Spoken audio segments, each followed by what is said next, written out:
Hey, comic book friends, welcome back to Comic Book Corner, and this is your host, Mike Spider Slayer. That's right, guys, we are getting ready for another comic book review. And today, guys, we are talking about all new X-Men.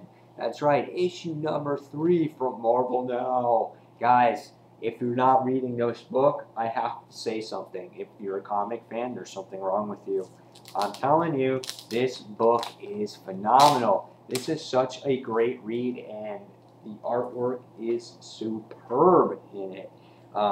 This book is written by none other than Michael Bendis, who seems to get the X-Men. He seems to hit their personalities right on their head, and it's nice to read it, and it's enjoyable, and it seems to be one of the best Marvel Now titles out there, by far. And our pencils are done by Stuart. Stuart Immonen. I can't say the gentleman's name, but for whatever reason it is, or for whatever way it's worth, Mr. Stewart, your artwork in this book is great, and the colors are great, and even the lettering is nice. I love the book. It's phenomenal. To give you a glance of the cover, we can look at the cover art first, and we can see great cover. It's what it's represented so far in the book. When you look at the other team, you have Beast when he first started on the original X-Men, and you got the other Beast on there. It looks like a DNA strip, or they're holding on to a ladder. Whatever you want to, use your imagination for. It's pretty neat to see both versions of Beast, and what this book represents is the past and the current future. So that's what you see here. Here we see the newsstand edition, where everyone gets off their racks, off the comic book racks. We have this right here, which is really cool. I was wondering, what this cover was about. It's like Cyclops going on a rampage. That's what I thought. And but when you look inside the book and you read the story, you really truly find out what's going on with Cyclops and all the other X-Men as well. And here we have some more of the interior art to show you. This is a cool page with Cyclops trying to use his powers to stop this truck, and it's very imperative that they stop this truck. Why? You'll find out in a minute. Here is another page where we have Cyclops and Magneto and Magic are together, and they're looking at their new Xavier school, and it's the area where what's it called? Or oh my God, it's just drawing a blank to me right now. Where Wolverine was created. Weapon X. Jesus God, sorry about that. Weapon X. That's going to be their new headquarters, which is pretty neat. And last but not least, here on our pages, we just have a big explosion with just Cyclops. Just beams are just going everywhere. Magneto's flying in the sky. It's just like mass chaos. So again, really nice artwork. It's such a pretty book to look at, and it's such a nice book to read. So what do you think I'm going to give it already? It's just going to be that type of score. So in this issue, it's good to see the other team. We've gotten to see the past X-Men. We get to see the other guys like Cyclops. I'm sorry, not Cyclops, but you get to see like Iceman and Beast, and you get to see all the, Jean Grey, and you get to see all those other, X-Men in there, and Kitty Pryde. And now this time you get to see Cyclops and Magneto and Magic, and you get to see everything that's going on, what's going through their plans, what they have in store for their future. And like I said, they're looking at the Weapon X facility as their new headquarters, and it's really cool. And they're going, that's going to be the new Xavier School. Why is it going to be the new Xavier School? Well, it's going to be that because it's the least likely place that anyone's going to look. Duh, come on. So meanwhile, I'm reading this book, and I'm sitting there going, okay, what's going on with this, these trucks and these army people? and everything that's going on. Well, they have this precious cargo, and it can't be airlifted. It's on ground patrol, and you see they're driving the trucks. The army guys are just driving them along. Next thing you see, out of nowhere comes Cyclops and Magneto, and they're going to get up, and they're just like, you see them. It's just like a movie. They're going to start, they're going to stop right here. Let me see if I can get focus in. It might be a little bit better. So they stop, and they're in the middle of the road here, and we can see that Cyclops is just sitting there going, Eric, like it's no big deal. And he goes to use his powers, and his powers not really working that well. It might be slowing down the truck, whatever it is. Cyclops is trying to panic a little bit. He's like, Eric? And it's just like big question marks next to him. Next thing you see is, bam, big explosion. Cyclops goes tripping out with his ray beams all over here, blowing up, and flipping. Magneto's just flipped in the air. You're like, dude, Magneto's getting hit by a truck. It's like, what's going on? I mean, that is my thought. I'm like, what is happening here? It's just the beams going all over the place here, and it's just like, oh my God, what is up?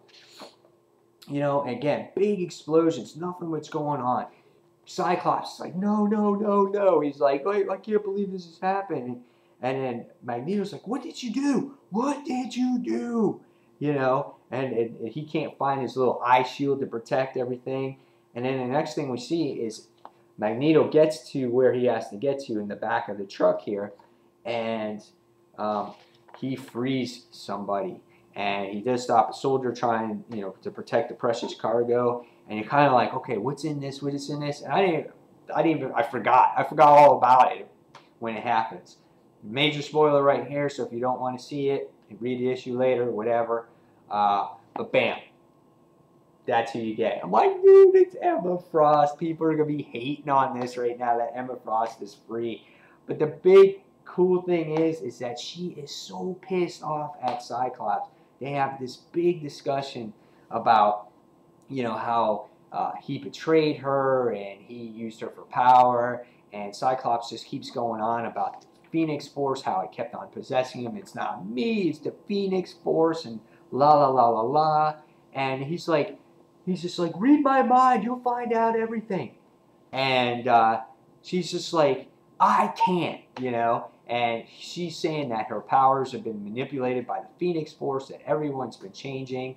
And then, Magneto was affected by the whole thing, but it was just something, if you were touched by the Phoenix Force, somehow you're just affected by it. And some mutants it's affected, some mutants it's not, some mutants it's made better. It made Magic a more powerful mutant somehow.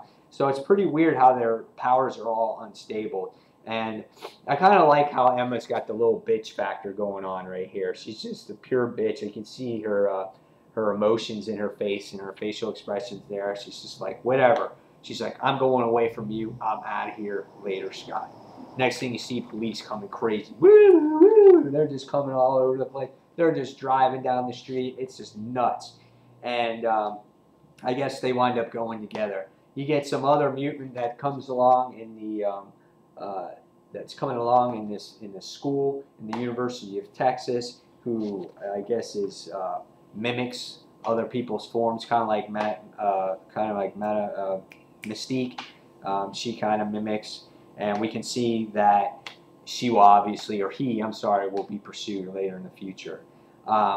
Again, Cyclops, oh, boo, I'm Cyclops, oh, I'm all down on myself, type of deal. And he loses his shield again. His powers can't be controlled.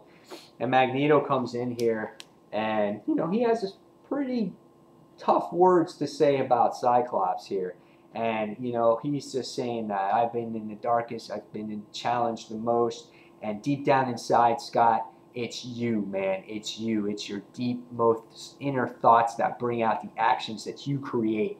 And it's just, he kind of makes Scott really feel like shit. And then he sits there and he just goes, and he goes, if you ever take my powers away, God help you. It was a really, really heart-to-heart conversation between Magneto and Scott. Really cool. Again, Magic comes out. She's like, oh, I'm like superfied now. I'm like super mutant, so she didn't get affected by everything. Emma Frost comes out of the woods, and she's saying, we got a new one to capture or get. And it has to do with this mutant that, you know, mimics forms uncontrollably right now because he's not in touch with his mutant self yet, doesn't know how to control it. So right away, here comes Scott and Magneto, and he's like, the new revolution is starting. He's coming out of the blue, but the next thing we see is we have words, and it says, revolution? When did it become a revolution? And we have the past, Scott Summers going, what the hell do you think you're doing?